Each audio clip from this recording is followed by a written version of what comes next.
যে এই লোকটাকে ব্ল্যাক ম্যাজিক করা হয়েছে। এরকম আরো বহু আলামত আছে। কখনো কখনো ব্ল্যাক ম্যাজিক করা হলে এই ব্যক্তি দিন দিন শুকায় যায়, খেতে পারে না, বাসার থেকে বের হতে পারে না, বিছানা থেকে উঠতেও পারে না ভালো করে। এমনিতে তার মধ্যে কোনো রোগ নেই।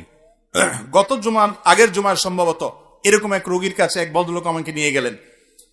তার দেশের বাইরে বিভিন্ন নামি দামি হাসপাতালে ট্রিটমেন্ট করেছে, অনেক বড় বড় ডাক্তার দেখিয়েছেন, তার কোনো রোগ ধরা পড়ে না, কোনো ডায়াগনোসিস হয় না। তার সমস্যা হলো তিনি বিছানা থেকে উঠতেই পারেন না, দুর্বল হয়ে পড়ে থাকেন, এবং সমস্ত ট্রিটমেন্ট করার পর খোলাসা আসলো তার শরীরে আসলে তেমন কোনো রোগই নেই। ভাইরা আমার, এই ধরনের সমস্যা আজকাল আমাদের ঘরে ঘরে অহরহ হচ্ছে।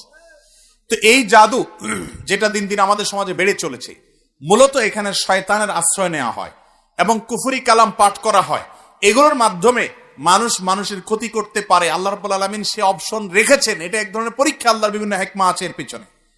তো যাই হোক, তো এই ধরনের জাদুগ্রস্ত ব্যক্তি যদি ধরা পড়ে, এই ব্যক্তির ট্রিটমেন্ট কি সেটা বলার আগে আরো কয়েকটা আলামত বলি। অনেক লোক আছে যাদের উপরে জিনের উপদ্রব হয়, জিন সাওয়ার হয়। জিন সাওয়ার হওয়ার একটা বড় আলামত হলো বেশি বেশি হাই তোলা, প্রয়োজনে অপ্রয়োজনে অনবরত হাই তুলতে থাকে। আমার নিয়ারেস্ট আত্মীয়কে, ছোট বাচ্চা মানুষ আমি দেখেছি যে অনবরত মিনিটে মিনিটে হাই কোনোভাবে বন্ধ করা যায় না, হা করে থাকে, সারাক্ষণ সে হাই তুলতে থাকে এবং তার ঝিমানি আসতে থাকে। এটা এক প্রকার আলামত দুষ্ট জিনের উপদ্রব কারোর উপরে হওয়া।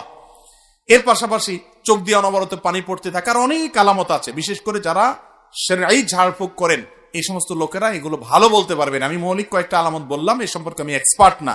এই জন্য যেগুলো আমার চোখের সামনে দেখেছি, বিভিন্ন অভিজ্ঞ ব্যক্তিরা অভিজ্ঞতার আলোকে লিখেছেন এবং বর্ণনা করেছেন, সেগুলো আরো কয়েকটা আলামত বললাম।